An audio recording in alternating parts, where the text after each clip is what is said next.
friends, I welcome you all in my show, The Opinion Platform. Today we are going to discuss about the big defeat that Indian cricket team had to face yesterday in the Narendra Modi Stadium of Ahmedabad in Gujarat.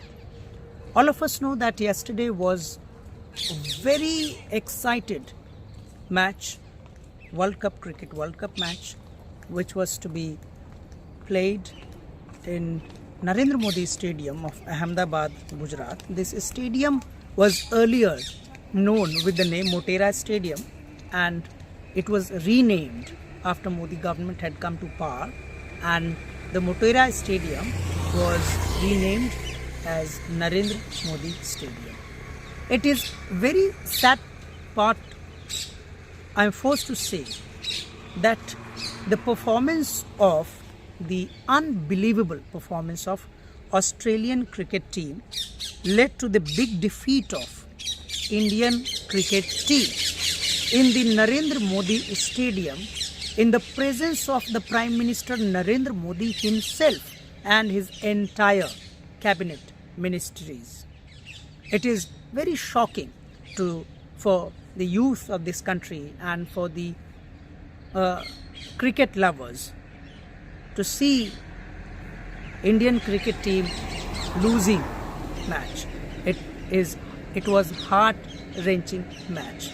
Actually, Australia had won the toss, but Australia chose to do the fielding and gave first batting to India. The moment Indian team scored only 240 runs, from that moment itself, it was half assumed that India is probably going to lose this World Cup. And exactly it happened. All of us know that Australian cricket team is one such teams like in the field of cricket, whose players are known to outperform any player of any country in emergency situation. Like the bowler of Australia might end up performing better than the batsman of Australia. The Australian batsman might end up performing himself or themselves as better bowlers in comparison to their own Australian bowlers in the emergency situation in all matches of World Cups. We all know that Australia had won the highest number of World Cups in the Cricket World Cup. I'm not going to discuss about how we exactly lost and what happened. All of us know that game is game. If you are going to play the game, one team would win, another team would lose. But there are few points which need, in my opinion, urgent attention and discussion. On those points I am going to discuss with you. Point number one, that Indian cricket team players are not anymore players. If you see, it is acceptable, we are bound to accept the fact that the same Indian team had won 10 matches consecutively to reach in the final match. But that does not suspend the analysis that Indian cricket players are more like a celebrity and less like a player. All of us know that cricket in India is over-projected as a national game. It is projected as a game around which the politics, religion, everything are found. It was, such a hoax, such rumors and such situations were created around this World Cup, where we see that some priests were offering their havans and doing some pujas in Banaras. Some priests in Madhya Pradesh, they were offering some huge worship and doing puja so that Indian team could win the Cricket World Cup. But the fact is that only hard labor, only the players selected through the process of merit and hard practice, only these things can ensure the victory in the World Cup. No puja, no worship, no discrimination. Players whose turnovers are reported to be in crores, they are reported to belong to some celebrity families. These aspects are not guaranteed. These aspects cannot guarantee the victory of any team, let us say. All of us know that in Indian team, all these players are reported to have their property in hundreds and thousands of crores. Why is it so?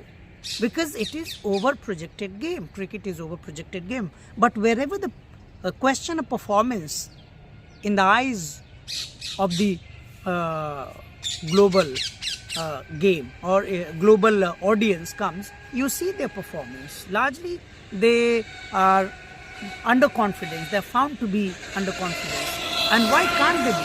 They are bound to be underconfident because even in the stadium, such pressures are mounted upon them through the presence of the entire Indian ministers, Indian celebrities, and all these rich people wherever the World Cup match takes place, that it is natural that Indian players would be under the burden of winning the match at any cost. Unfortunately, it ends up being the quite opposite of what they are expected to do. In what I sensed, that in India, cricket is not treated as a game. It is treated as a display, as an exhibition of hyper-nationalism. It is projected as a game of Hindu-Muslim dominance. It is projected as a game of Indian dominance over any other country. We forget the very basic question that game will ultimately remain game, and game should remain ultimately a game. It should not be taken as a question of dominance over any other country. Let us recall the statement delivered by Australian captain Pat Cummins when he was forced to give this statement, that he knew when the Indian journalist asked him about his performance, that how is he going to see this 2023 World Cup match. Pat Cummins had to give this statement. He said that the crowd is going to be very one-sided, but there's nothing more satisfying than hearing a big crowd go silent. That's the aim for us. This statement of Pat Cummins basically does not humiliate or underscores the spirit of the game or Indian players or Indian nationalism or anything.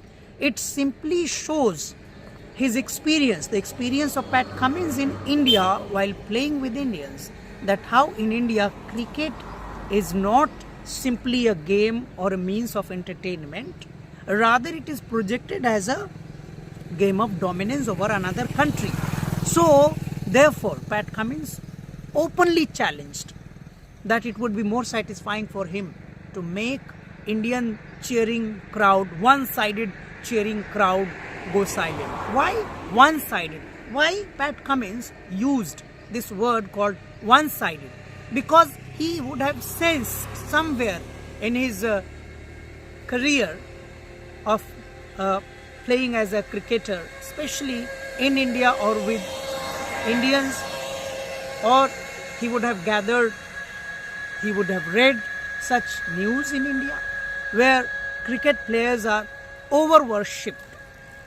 Cricket is seen as something like invasion, not like a game. So he was bound to say, because in India, if an audience, a lover of any game, cheers of a player, cheers on a player's performance just because that person might like that game, and that cheering might belong for the player of another country, that person will immediately be labeled as anti-national. Suppose if I am a cricket lover and I praise the performance of a South African, let us say, player, then immediately I will be forced to be called as anti-national, that why don't you like Indian players? Why do you appreciate South African players? So this essence is very much prevalent in India and Indian masses. However, this tendency can be said to be existing and blamed and found newly, because initially earlier, if you will see meet older people about their experience with cricket and the games, they might easily recall their favorite players, and the name of the players might not be limited to only Indian cricket team or any Indian team only. They might like players belonging to another countries. So that probability has ceased. So this probability or this cessation of probability of liking and not liking players, keeping in mind the country or the team of another country, has forced Pat Cummins to give this statement, which is shocking, which is shameful. A game should just be treated like a game. The defeat of any team in any game should not be treated as the defeat of the country or the countrymen. In the same spirit, the victory of any team in any game should not also be treated as the victory of any country and its countrymen. It is simply a matter of joy that we liked the cricket, we went to watch the cricket, we saw the cricket live, we experienced it and we liked it. Because game is something which has been part of tradition, which has been part of all kingdoms. If you will read the history, you will notice that even in the Greek civilization, even in the Roman civilization, game used to be the source of major entertainment for their people, for their audience. So game should be treated only as a game. But in India, game is treated, or game is projected, especially cricket, as a reason of dominance of caste, religion, identity, communities, and celebration of boundaries, celebration of hyper-nationalism. In the time where we have reached, in which we have reached in the moment where hyper-nationalism must be criticized, and it should be heavily criticized, we have again entered in the trap of the appreciation and celebrating hyper-nationalism, and the cricket is the excuse for that. So we must remain critical to it. Whereas, well, these were some basic aspects. Now, few things which led to the further collapse of our entire administrative failure, entire system, must be scrutinized. What are these systems? These systems, for example, 2 times Indian cricket team has won World Cups. In 1983, first time Indian cricket team won World Cup in 1983 under the captaincy of Kapil Dev. It is a matter of shame that Kapil Dev was not invited in 2023 World Cup in that Narendra Modi Stadium to watch. I'm not only saying this, Kapil Dev yesterday had given this statement that nobody called him, neither anybody called him, nor he went there to watch the match, which has come as a shock for entire cricket lovers. Not only that, the second most loving captain, again under whose captaincy India won another World Cup, is Mahendra Singh Dhoni. Many people have also reported and on social media criticized that why a player, much loved player, appreciated level, very decent player like Mahendra Singh Dhoni, a World Cup winner of 2011, was not invited. What kind of arrangement was done by the Indian government, where the leaders were invited, where the celebrities were invited, where the Prime Minister of Australia was invited, but not the World Cup winners, due to whom we have the honor of being the country of winning World Cup twice? Why these players, Kapil Dev and Mahendra Singh Dhoni, were not invited. It actually shows the narrow-minded approach of the present Indian government. They should have taken notice of it, and there should not be any excuse. There should not be acceptance of any excuse that they could not notice and it was not brought to their notice. Because when you can invite the people from another country to watch the match, how can you forget the players of your own country? Not only that, Indian cricket Indian Cricket Board is a board, BCCI board, whose position holders have hardly any experience of game. They directly belong to political families. For example, the recent present secretary of BCCI is nobody else but the son of the Home Minister of India. Why is he made the secretary of BCCI? Nobody questions that. You see, entire method and selection of players in Indian cricket team, if we will notice the everyday news, then we find that it is highly biased, where good players are kept outside. There could be thousands of reasons due to which good players are kept outside the team, and certain players are selected due to certain reasons. If you will personally check that what these players are found to be doing when there are no matches with any country. So you see, most of these Indian cricket team players are also busy in earning money through multiple endorsements while getting crores and crores of rupees. So their attention is also divided. Their attentions are also divided, and that is how we can see that they easily succumb to any pressure in the most crucial matches. It is not for the first time that it has happened. You see, all matches across, wherever India goes to play, Indian team goes to play, the most important match where the people of this country, the cricket lovers, expect Indian team to win, they lose. Why do they lose? Because they easily succumb to the pressure. They don't know how to tackle the pressure. Why? Because they have not been selected while experiencing any pressure. We know all those players who succeeded in making their space in Indian cricket team through experiencing multiple pressures. They have performed quite well. You see, Kapil Dev comes from a very humble family background, but how he endured all pressures of his time and could make sure that India wins the World Cup. You see, Mahendra Singh Dhoni, he comes from a very ordinary family background from Jharkhand. He also has seen so much of pressure in his life. Therefore, he could manage to tackle the pressure when under his captaincy, India was playing the World Cup, and he could also manage to win the World Cup.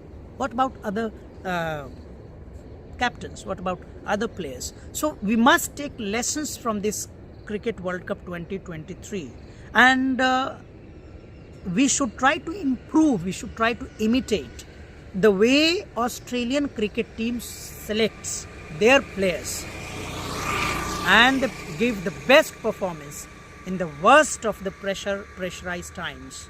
We have to learn from them, so that after 4 years, when India enters in the next World Cup edition, India should not just perform good and well and entertain audiences, but also should be able to bring the World Cup. We have to also take commitment that we must make a fair opportunity for all players, and our focus should not be only upon the cricket match. Rather, all games, all Indian games should be given equal preference. Their players should be given equal treatment. Not like, as we saw a few months ago, that women wrestlers have to protest even for a simple FIR registration against their own molestation by their own president, wrestling federation. So this is why we have to be very careful. We have to understand that if we take any game, any cricket or any let us say, feel to be important, representing India as a country, then we have to work hard, and accordingly we have to perform and make Indians feel proud, but not at the cost of making others feel low. With this, I say goodbye to you all. We'll meet with the next discussion. Get connected with my channel. Please subscribe my channel, The Opinion Platform, and I'll try my level best to come up with all important issues with you. Goodbye. Thank you.